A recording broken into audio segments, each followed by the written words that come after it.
The title of my speech was "We are all foreign agents," and that strikes a chord with Gaston's last word that we have to constantly go out from national boundaries as we defend the lost and endangered rights. One of the bitterest lessons, István also spoke about this, of the last 25 years after the big jump of so many democracies into freedom, the transition of many post-dictatorial, post-colonial, post-communist lands into liberal democracy, is that freedom can be lost democratically. Freedom can be lost from inside. That is actually not a very new lesson. It just was unimaginable that we will meet it that quickly, because very probably any major self-sustaining democracy has gone and must go through that lesson, and can become a major and self-sustaining democracy only if it successfully and on its own basis has somehow fought that plague, has understood democracy's own capacity to be enemy of freedom.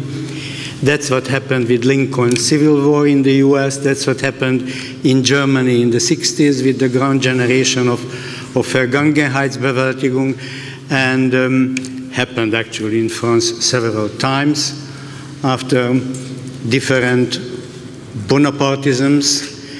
And I believe that the fate of this region of the world depends on whether we are capable of doing this. Why?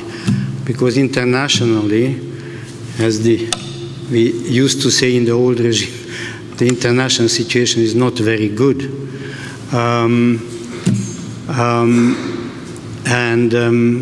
Namely, it is not very supportive of this fight. As I'm working with Belarus human rights, I have always been alarmed by the cliché. They said it's the last dictatorship of Europe. The key is to understand it is not the last dictatorship, it is the very first of this new type of dictatorship after the window of opportunity of the first 10 years when that nation, just as all 20-something nations that jumped into freedom in the period of 89 to 91, have embraced liberal democracy. What happened then? Such a familiar scenario. A very popular leader in a legitimate democratic election gains power and then changes the rules on the go in order never to lose that power again. That scenario is repeating, and refuting the other cliché, which is that populists are not able to govern. István also spoke about that mistake. Yes, they can, by constantly creating new enemies, new fights, new wars, new divisions, constantly recreating the Weimarian situation that brought them to power. I'm afraid that this is a very new system. The difficulty lies in the fact that it is not totalitarian, that it is post-dictatorial, and it is seemingly adhering to international obligations regarding democracy and human rights. Nearer to our point is, it's an absolutely common trait of these regimes that they severely and efficiently curtail their civil society. Suppression of civil society is globally striking root as a mainstay, as one of the main features of illiberal and neo-authoritarian governance. Their strikingly similar methods are uniformly backed by parliament-set rules that are quasi-market friendly, that are quasi-constitutional, and they even able to pay lip service to the values stipulated by international human rights commitments. This new suppression of civil society grew especially methodical in response to so-called color revolutions. What are color revolutions? They are upsurge of civil societies to reclaim lost pluralism, lost liberal values, re-liberalize, re-pluralize their nominal democracies. That's what color revolutions are. Color revolutions are. Until Maidan of Ukraine, we thought we can speak about it in past tense, but it is not the case. And that's the constant danger looming in front of the democrators, the new usurpators, the illiberal rulers.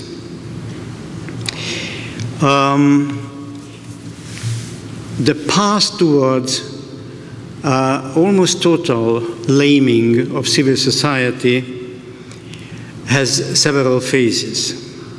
The last ground hit is, of course, to block, delegitimize, and even criminalize international aid and cooperation to and with civil society. This is coming in the wake of quite successful and unfortunately internationally unopposed success of first at ideological level denying the supremacy of liberties and civic rights, and then methodically suppressing the society's internal resources and capacities to hold up those ideas. And this campaign, especially the last hit, the ban, the practical ban on international aid to civil society, is throwing back our societies into the era without being totalitarian of the communist doctrine, which treated human rights as internal affairs of each nation. It practically throws us back into the era before 1975, the Helsinki Accords, which gave in which even totalitarian communist states gave in to some tenets of human rights, namely free movement, free flow of humans, of people and ideas across borderlines. That was the starting point. And with these foreign agent type laws, we are back to these pre-1975 times. Let me very, very quickly show you some examples. I know that there will be in the conference wonderful country-based presentations, but I just want to show you from the point of view of the toolkit how it is done, the uniformity of this seemingly very different method on mentioning 4 countries' examples. To my Belarus, it is a veritable laboratory of these methods.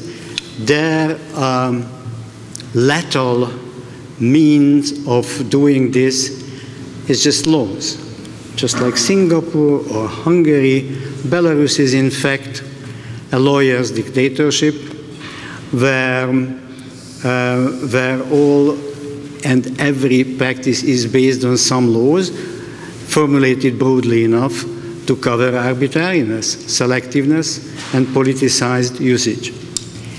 The triple catch of blaming society consists of 3 layers. Number 1, every public activity needs permission, be it association, be it assembly, be it media, be it public expression, be it access to information. It needs permission. Number 2, nothing gets permission. There are procedures. The procedures are cumbersome, bureaucratic. They are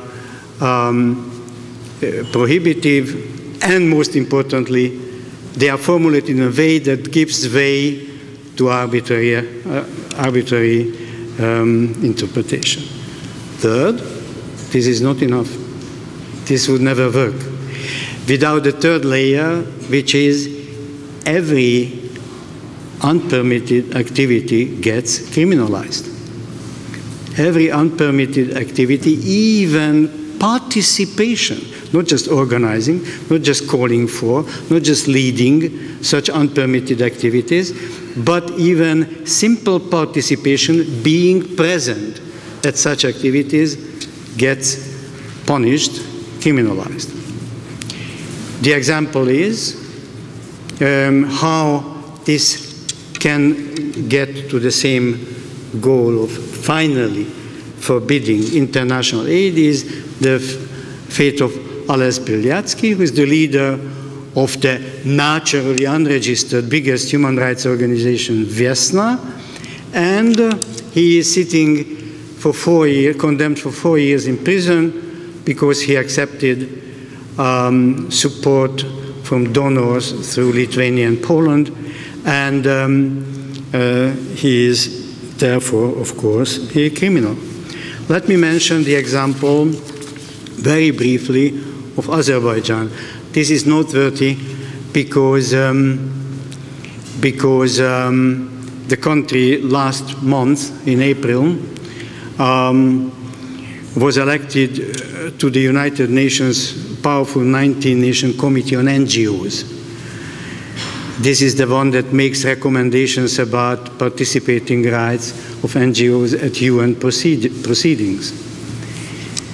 And even if Azerbaijan would not itself dare to use this position to block NGOs from participating in UN procedures, clearly in horse trading with other members, they can do that.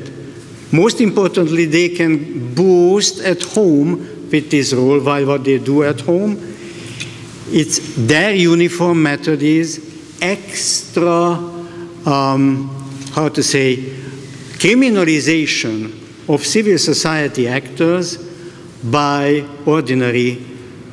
using ordinary criminal charges. The uniform method are, number 1, drug abuse. The crew is coming, stopping your car. There are dogs with them, and there are a cameraman with them. They are opening the trunk of your car, and there is the uniformly 10-gram stuff, whatever it is, and the guy is going to prison for drug abuse for many, many, many years. The other one is hooliganism. Hooliganism, garázdaság in Hungarian, is usually happening in a restaurant. Bodybuilded persons go up to you, they hit you in the face, and come the policeman and arrest you for hitting him in the face. And that's, and that's also absolutely uniform. And finally, of course, tax evasion, as usual, for the activity of accepting money from foreign donors. Most famous, because it gave the name of this movement, is Russia's foreign agent law. Hundreds of civil society organizations were obliged in July 2012 to register as foreign agents if 2 conditions: if they accept foreign funds And this is the catch, not the issue of foreign fund, and if they engage in political activity. To István's point, if they are engaged in political activity, of course what is crucial is the definition of what political activity is. And here is the definition of the law of political activity, which actually last month the Constitutional Court of Russia has approved as rightful. It is actions aimed at influencing state policy or related to public opinion or affecting the rights and freedoms of all citizens. Isn't it beautiful? They were thinking about István's point. It is not about political parties. It is about civil society organizations engaging in political activities by their very existence. So it is accentuating actually István's point. Why not to take the point seriously? Let me just mention the three first victims of that labeling. By the way, the Duma is, while we are talking, they are talking about another new law which establishes an authority that would, instead of the hesitating human rights organizations which are endlessly litigating against the duty to register themselves as foreign agents, that would simply label these civil organizations in its own initiative with that title. Last week, Women of the Dawn, a group that works on peace building and human rights education. Previously, the most famous, a memorial group, which is one of the most old human rights organization dating back actually to times before '89. And finally, the Center for Social Policy and Gender Studies was labeled as foreign agent, and also the election observation group Golos was deprived of their existence. And finally, unavoidably, Hungary. It is not the scandal of the Norwegian fund that is the most relevant. It just simply shows that Hungary is ready to arrive to that last phase of hitting civil society. But let's consider the previous phases of blocking, delegitimizing civil societies. Unmentioned cannot be the media law, which radically reinterpreted media from an, using old language, organ of civil society into something that is responsible for the larger community represented by the state, and put the whole of the media, initially the whole of the media, all its branches, under the jurisdiction of an intransparent one-party body, which very quickly resulted in elimination of all independent broadcasting, with the very Russian-sounding exception of one cable TV and one capital-based FM station, just like Dost TV and Echo Moskvy. In Russia we have ATV and we have Klub Radio, and that's it. Otherwise, we have a post-communist, illiberal type dual system in our media, which is not consisting of internal pluralism of public service broadcasting and external pluralism of all the rest. It is consisting of either you toe the line or you don't deal with politics. That type of dual system we have in our media. Either you are propagandistically pro-government or you don't deal with politics, only with entertainment, regardless of your ownership. Just in headlines, decimation of churches, elimination of independence of churches, nationalization and clericalization, not independently from what happened to churches, of municipal schools. the elimination of self-government of of all cultural and professional guilds, of all cultural professional self-governments, of writers, of artists, of filmmakers, theaters, entrepreneurial chambers, and elimination of all independent mechanisms overseeing public access to public data, to governmental information, to the handling of taxpayer money. And even criminalization has arrived, multiplying our examples of criminalization of simple public means of expression as hooliganism, putting up molinos, creating public symbols, which in every civilized democracy are considered as free activities. So to the lesson and to the corniche of what can be done. István, I'm afraid, was right, that we are facing a long period of deprivation just because these systems have learned the lesson of totalitarianism, and they are not totalitarian systems. They are namely, and let's take this seriously, illiberal democracies. Totalitarianism was based on a Western idea, as István very rightly put it, of Marxism, which professed the overhaul of democracy via a wise and therefore mandatory leadership of an intellectual elite, which then turned out to be a triple pyramid of state, party, and secret service, and eliminated all democracies. But, nevertheless, they called themselves democracy. More than that, they called themselves the only real democracy, the democracy that leads to the future of humankind. And in order to defend it, they built the Berlin Wall. And this mistake could not be repeated because it was actually less sustainable than illiberal democracies are. They are not building Berlin walls, they are building foreign agent laws.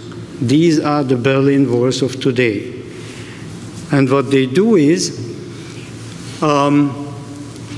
they don't have the real democracy versus fake bourgeois or formal democracy of the West. What they nevertheless have, and this is a very important point to notice, maybe as a way toward the future, what they do have is nevertheless a demarcation line.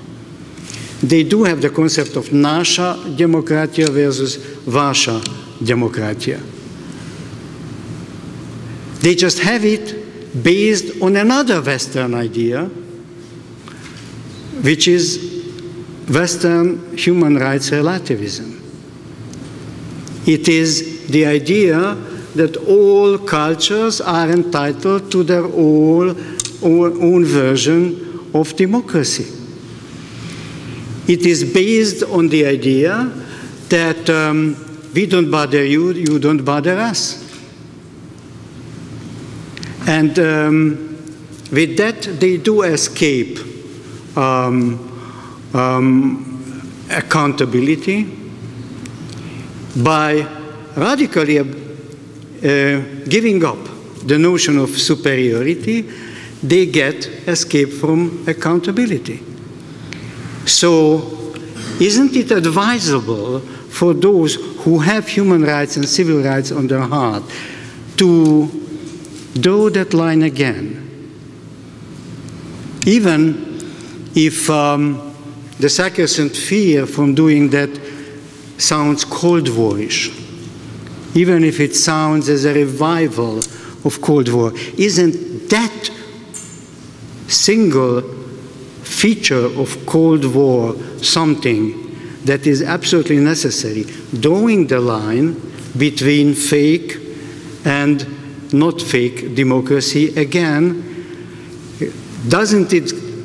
isn't it a precondition for giving the hope back to people, at least to differentiate in the jungle that István described, in the seemingly similarly sounding vocabularies?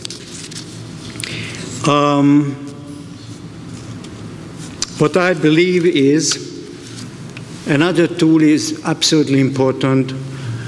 István also touched upon it in a very wise way. I would phrase it in a different way.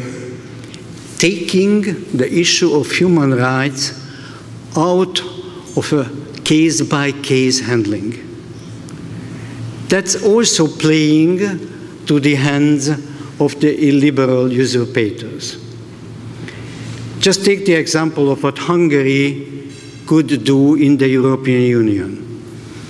The Union, using the body of law that it so far has created, a very limited one, in many, many issues started litigation even against the Hungarian state.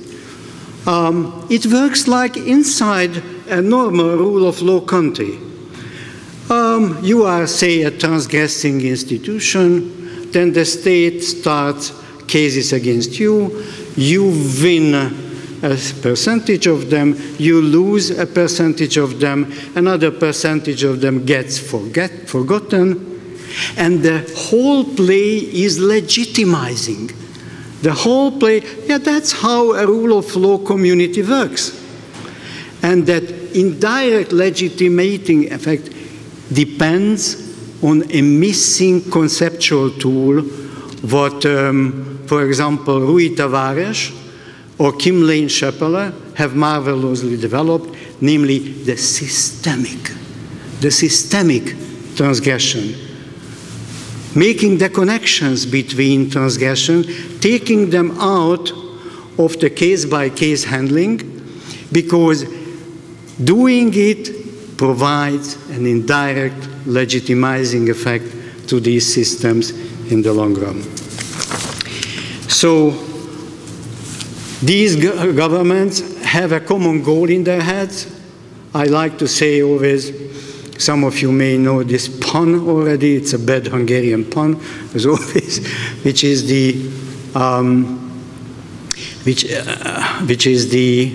two types of NGOs they would like to see. The gongos, that we know, the governmental, non-governmentals, and the non-gos. And these are the only two types. If you don't want to land soon there and fighting against commandos coming to arrest us with cameramen and dogs, then we have to reconsider these issues, and this conference will be marvelous doing that. Thank you very much. Unfortunately, I would say it's not only regional, it's not only European perspective. I mean, I think this is some patterns that you have described is around the world. And these two ideas, within democratic states, the use of sovereignty argument in order to reject the role of human rights organizations, the role of not only assistance. During these days, or I would say during the last 2 years, in the Americas, we have been actually fighting attacks by many states against the inter-immigrant system of human rights protection that has been one of our main tools in order to defend human rights during the dictatorship, but also during democratic government. And it's clear that situations are much more complicated now than during the Cold War era.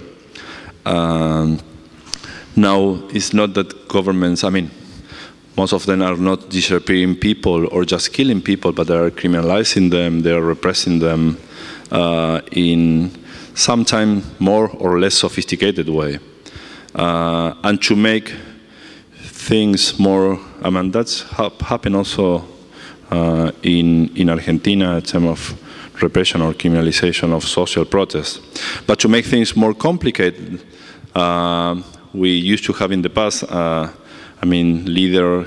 sometimes leader countries on human rights, like the US now are sending massive surveillance of millions of people around the globe, or even probably Anthony will speak about it, but defending sometimes torture as a legal method in order to fight terrorism. Or we are facing in all regions anti-terrorist laws that are suppressing rights. So I think that came to in my opinion, the conclusion that as a human rights and civil rights organizations, we have to be much more creative than, we have to be think beyond limits and how to behave and how to act in this very complex context. And I think we have to rethink strategies in the way that Istvan was talking about. Just the strategies that human rights organizations used to use in the past during the last 30 years, I think are not enough. So that put on us a lot of burden in order to face new challenges, because we are having to face this kind of new types of threat for the human rights in not only in Europe but in Americas, I'm going to see later on in Africa, in the Muslim countries as well. So Stephanie, I don't know if we are taking questions. So after these great presentations, the floor is open for questions for Miklós and Istvan. Yes.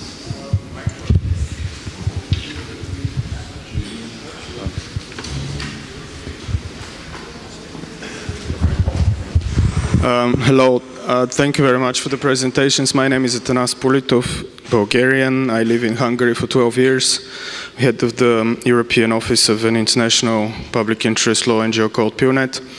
While listening to you, and I want to share something or ask for your opinion on something that I'm thinking already for 2-3 years.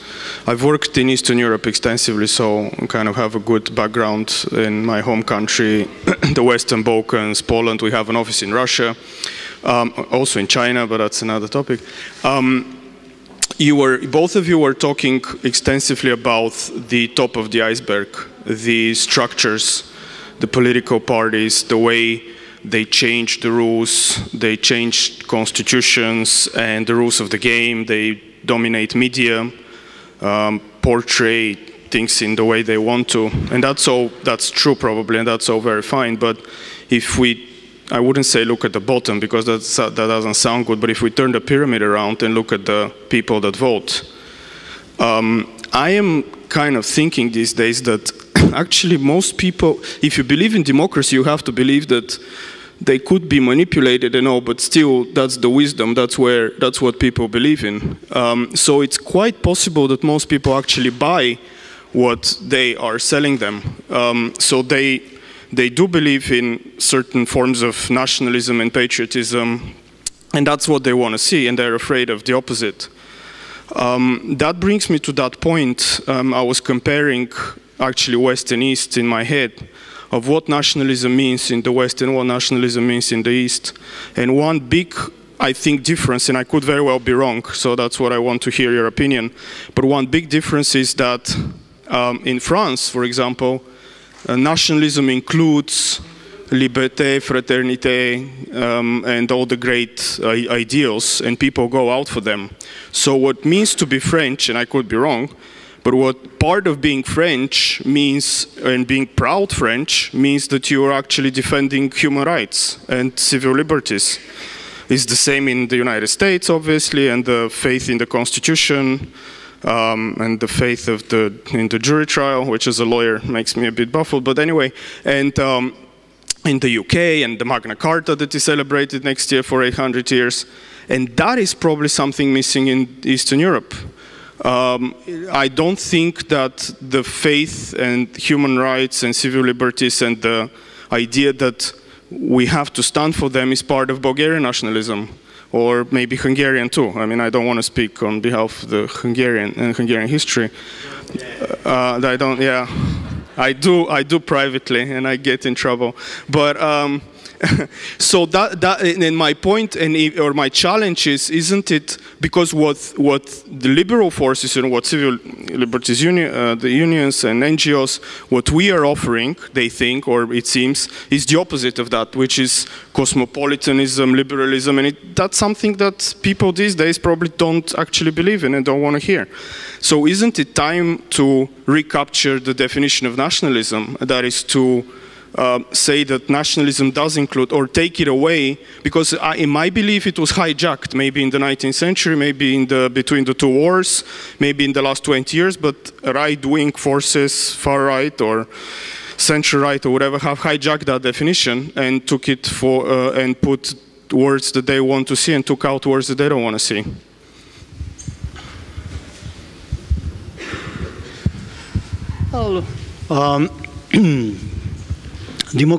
Democratic capacity of nationalism had in history, in its relatively brief history, its ups and downs.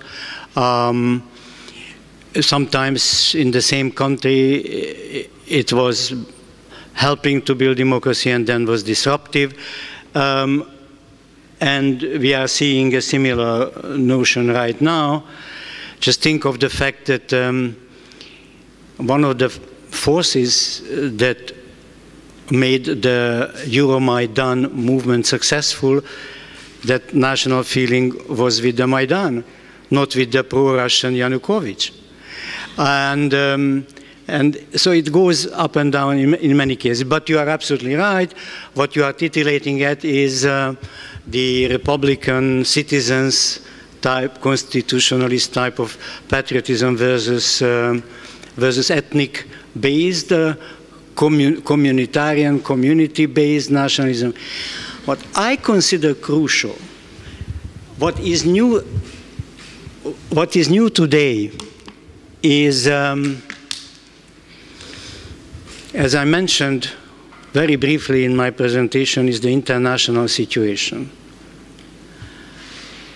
The evolving and ever more strongly multipolar, multi-centered world we are living in the post-Cold War era makes the majoritarian definition of democracy, that dissolves the liberal elements, the freedom elements, the individualist element of it, especially in countries which are newcomer to this liberal understanding. That's the real problem, that it simply makes these electoral victories more sustainable. You know, and the issue is, in my mind, not as much nationalism itself, because you are right, it is one of the issues that can be joined in the weaponry of populist usurpators. They are eating everything. They are using everything. Whatever is more popular than 51%, they would use, and national feeling, especially in countries with a battered history, it's a natural. What is absolutely important is that the international tools to oppose the redefinition of democracy into purely majoritarian are missing. So if the totalitarians, this is my last line, if totalitarians said their slogan was free elections once and never again, then the new system, the new illiberal democratic system says one big victory once and then happily ever after, because they can change the rules on the go. And that's the real problem. There are no tools in the international situation because of its multipolarity and because of its dominant relativist ideology to oppose the changing of the foundations and the common understanding and the culture of common denominator. Can I also?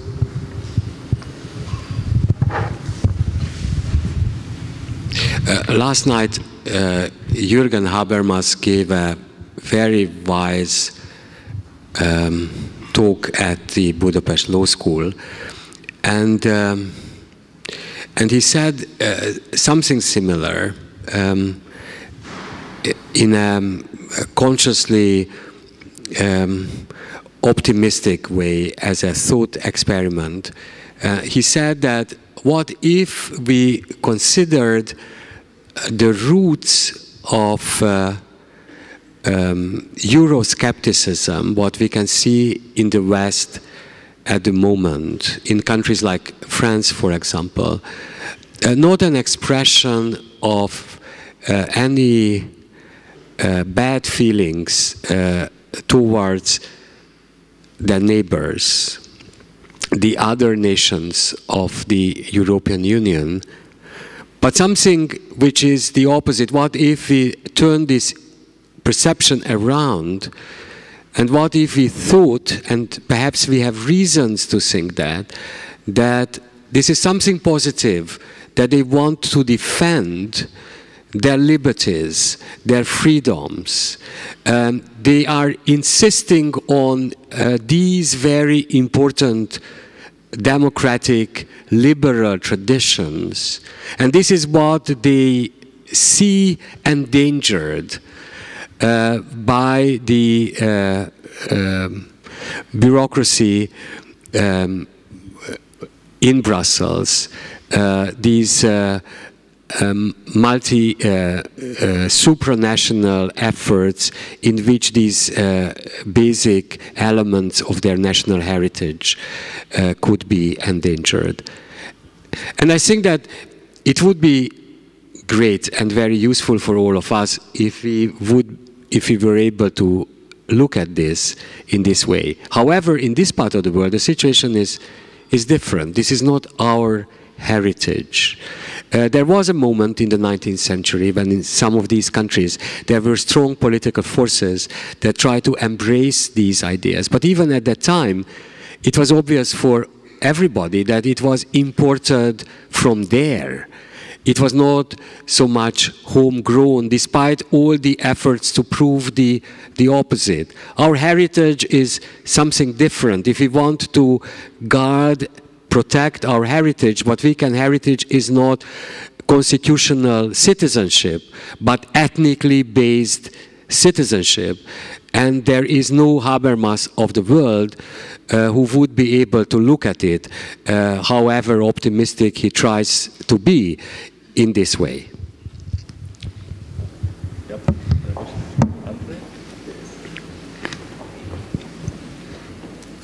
Good morning. Thank you, István, and thank you, Miklós. Can you comment a little bit about the events in Russia and the impact on the context here for civil society and for the pro-democracy movements in the US, where I'm from? I'm Anthony Romero from the American Civil Liberties Union. There's a great deal of focus on Putin and what's happening in Russia, and yet we don't fully understand the implications for the broader region. Can you say a bit about its relevance, its impact, and where you see the impact coming from? Well, the impact is unfortunately too obvious. It's a model. It's a model which is tempting in so many ways. First of all, as a model of personal rule, a popular person who partly pointing at deficiencies of the democratic process so far and the deficiencies of the hitherto embrace of Western values, the Yeltsin period in the case of Russia, partly demonizing it, antagonizing in order to partly deliver something, naturally, first of all in terms of material well-being or security. The simple trick of Putin, which made him, in the eyes of the Russian population, was that the salaries of the public servants were paid after the mismanagement of the Yeltsin period, which then was populistically and in a lying way identified with the embrace of the Yeltsin period of Western liberties. The same you see in Hungary. The other issue is what I mentioned, one big victory once. That technology is pitch perfect in case of Putin, in case of Orban, in case of, that was the method of Lukashenko, and that was the case of President Nazarbayev, who is also in town today, as I understand, and of the Aliyevs in Azerbaijan, and so on. And that is a very tempting model. Let's admit, it needs a personality. It needs a charisma combined with a crisis, which it can handle. But if you have that personality and if you want power above everything, then the model is very tempting, even if you are inside the European Union. It can spread. The same about the constant warring, the constant antagonizing.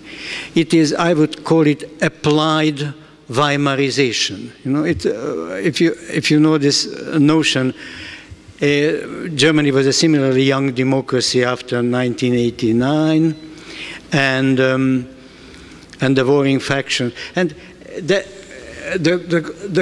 concept was coined to show that absolute fight leads almost inevitably to absolute power. That's what the Weimar lesson was. And if you are not as mad as Hitler was, you know, I don't know who of you are familiar of the Russian dispute of the good Hitler, a very important advisor to Putin, when a Russian intellectual compared the annexation of the Crimea to the Anschluss of Austria. The guy was kicked out of his university right away, but the argument this top advisor developed was that actually if Hitler had stopped after the Sudetenland, Bohemia, Slovakia, and the Anschluss, wouldn't have attacked Poland, he today would be commemorated in Germany as the person who finished the important job of Bismarck. And that kind of applied sane conflict making internationally, combined with the nationalist agenda. In the case of Russia, well, with great power, patriotism, as even Yeltsin in his very last period, when already was influenced already actually by Putin, called it, is very important. Yes, you can claim that without some economic might, some capacities given, God-given in the nature of your country are needed. Huge land, oceanside, petrol, nuclear capacity, whatever. There are 2 petrol dictatorships in Europe which don't have petrol or don't have that big territory or nothing like this. That is Belarus and Hungary, actually. And they do not have these capacities. The big question is whether that lack of capacity is enough. I'm afraid not, because what Orban himself mistakenly, actually, mistaking his vocabulary, he rarely makes that mistake, but he called it pavotans, a peacock dance, which is a mistake, because peacock dance is a laugh dance. What he meant was duplicity. And the press understood and uses since then this picture of peacock dance as if it, because it is meant to be double-faced, to play a double game, official duplicity as an official policy. All these things, Yanukovych tried that, Lukashenko tried this, Orban. This is playing to 2 markets, being seemingly member of the international community, at the same time being illiberal governor. And I believe that that is the only issue that the small countries of the middle region of Europe cannot copy. Putin does not mean, well, to a certain extent, even he does, like see his present day stopping from invading Ukraine, but not to the great extent. So I believe that the weakness of the material basis of copying Putinism in the medium long run will be decisive. Can I add something quickly to this? Just to show that for such regimes, any means would do. And there is nothing but opportunism, cynicism, and hypocrisy here. During the time of the first Orban government, this is between 1998 and 2002, Hungary was still not member of the European Union, and all the parties aspired to become a member. But whereas the liberals and the socialists aspired to become member of a democratic Europe, Fidesz wanted to become member of a Christian Europe.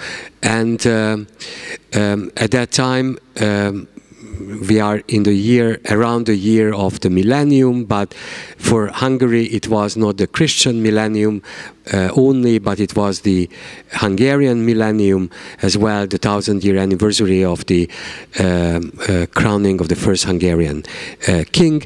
And the cultural war, the ideological war, the political war of the time was to prove that Hungary has always been a Christian country, and the country became populated by Christian monuments, thousands and thousands of events, and hundreds of statues and monuments and paintings and everything. And the crown was moved to the parliament in order to demonstrate that the legitimacy of the Hungarian state derives from the holy Christian crown. At that time, Russia was still the enemy. Today, the task of the day is to prove that Hungary has always been rooted in the East, not in the decadent West. And we have very deep Eastern, meaning also pagan roots. There is real syncretism here. It is not without a tradition, as in so many other countries in Europe. The 19th century invented an ideology called Turanism, the Turkish Eastern roots of the Hungarians that make us the descendants of Attila, the Hun, the conqueror of the West.